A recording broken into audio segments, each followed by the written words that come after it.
Hola, ¿qué tal? Con este video vamos a empezar a estudiar otro tipo de ecuaciones diferenciales que van más allá de las de primer orden que hemos estudiado hasta ahora. De hecho, nosotros encontramos ya algunas ecuaciones de segundo orden y lo que hicimos fue reducir el orden para escribirlas como una ecuación de primer orden. Y eso nos llevaba a unas ecuaciones que en algunos casos eran un poco complicadas de resolver. Ahora vamos a ver una manera sistemática de resolver ecuaciones de orden superior. Entonces, una ecuación diferencial de orden n es una expresión que relaciona a una función con su variable independiente y con sus derivadas hasta llegar al orden n. Entonces, esto se puede escribir con esa forma que tenemos ahí en medio, donde f es una función que está definida en un subconjunto del espacio Rn más 2 en los reales. Fíjense que esta función f tiene n más 2 variables, que son las n derivadas, más la función y, más la variable independiente x. Entonces, así como hicimos con las ecuaciones de primer orden, vamos a poder plantear lo que es el problema con valores iniciales o problema de Cauchy, que consiste en encontrar entre las soluciones de esta ecuación diferencial, es decir, entre las funciones que cumplen, que es esa relación entre ella y sus derivadas, aquella que además pasa por determinados puntos. Y lo que vamos a pedir entonces es que satisfaga este conjunto de igualdades que conocemos como las condiciones iniciales. Fíjense, esto lo que dice es que nos está dando valores predeterminados para la función en un punto y todas sus derivadas, no hasta el orden n, sino hasta el orden n-1. Recuerden que cuando estábamos estudiando las ecuaciones diferenciales de orden 1, teníamos entonces una condición inicial que era el valor de la función en este punto x0.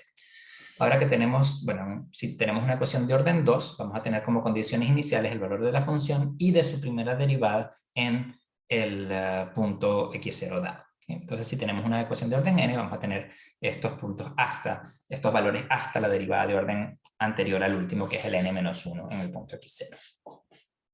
¿Okay? Bien, nosotros en este curso, en estos videos por el momento, nos vamos a enfocar en ecuaciones lineales, es decir, ecuaciones que tienen esta forma que está acá.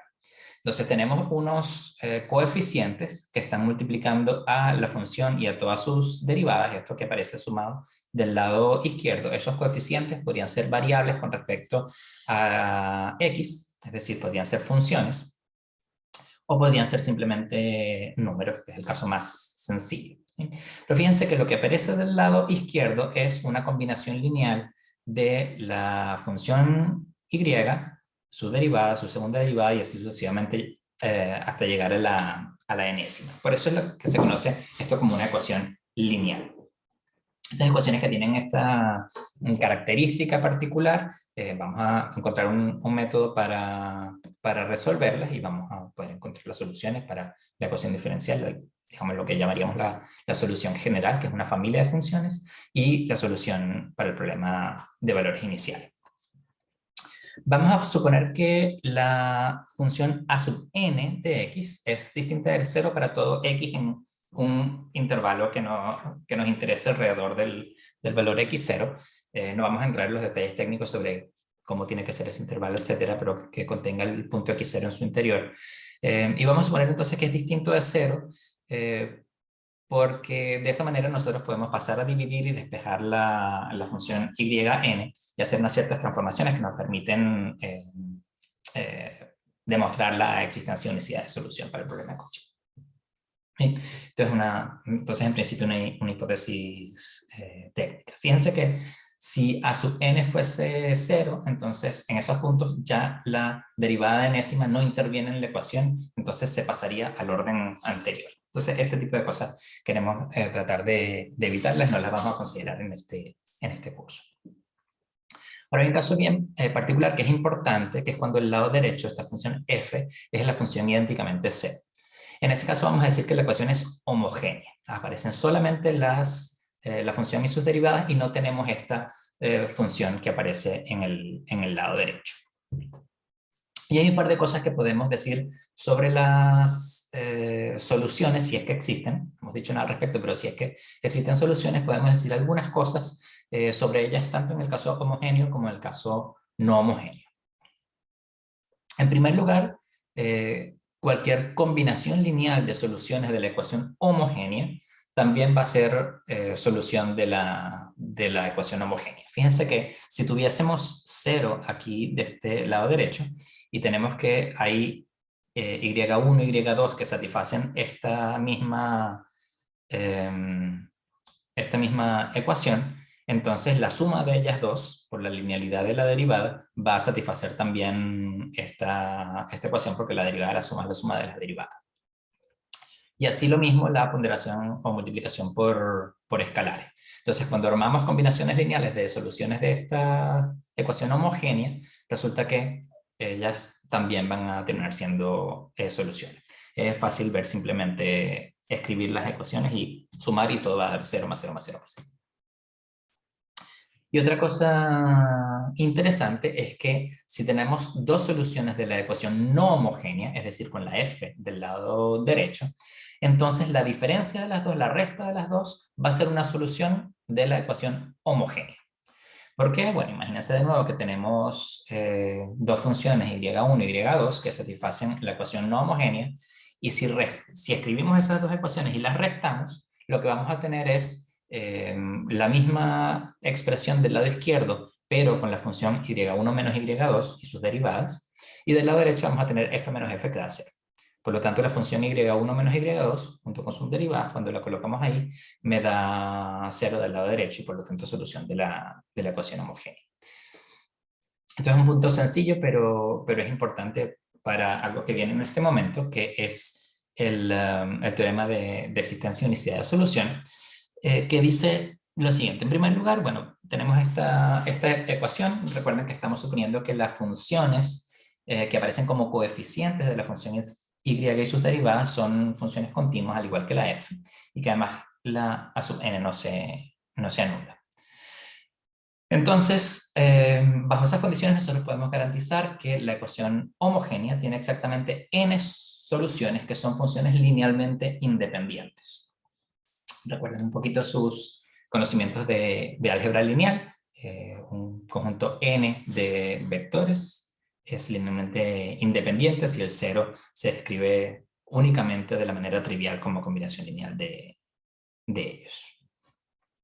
Entonces tenemos n soluciones linealmente independientes. Y como todas las combinaciones lineales de soluciones también son soluciones, entonces el conjunto de todas las soluciones va a ser un espacio vectorial y va a ser de dimensión n, porque estas soluciones linealmente independientes forman una base. Entonces la dimensión es el número de elementos que tiene esta base. Así que lo que hay que recordar aquí es que cuando tengamos la ecuación homogénea, vamos a tener n, donde n es el orden de la ecuación, n soluciones linealmente independientes. Así que cuando estemos construyendo soluciones, vamos a tener que buscar n. Eso hay que tenerlo siempre presente. En segundo lugar, tenemos que toda solución de la ecuación no homogénea se escribe como suma de una solución particular de la ecuación no homogénea, por supuesto, más una solución de la ecuación homogénea. Esto por lo que dijimos hace un momento, que la diferencia de dos soluciones de la ecuación no homogénea es una solución de la ecuación homogénea. Así que si yo tengo una solución particular y otra cualquiera, entonces esta la voy a poder escribir como esta más una solución de la ecuación homogénea, que es justamente la diferencia de estas.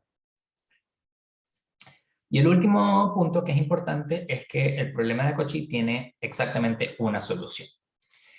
Fíjense que las condiciones iniciales están sobre la función, sobre su derivada, segunda derivada, etcétera, hasta la derivada n-1. Entonces, con las derivadas más la función tenemos n condiciones iniciales. Y el conjunto de soluciones es un espacio vectorial de dimensión n. Entonces vamos a tener n constantes que adaptar para las n condiciones iniciales que van a aparecer. Ahora, un sistema de n ecuaciones con n incógnitas no necesariamente tiene solución, pero en el caso de ecuaciones de este tipo, por razones que funcionan muy bien, o sea, por el hecho de ser soluciones de una ecuación diferencial de orden n, resulta que el sistema siempre tiene solución y es única. Entonces, para el problema de Cauchy vamos a encontrar exactamente una sola posibilidad para los valores de las constantes que nos van a dar la solución particular que queremos y que satisface las condiciones iniciales.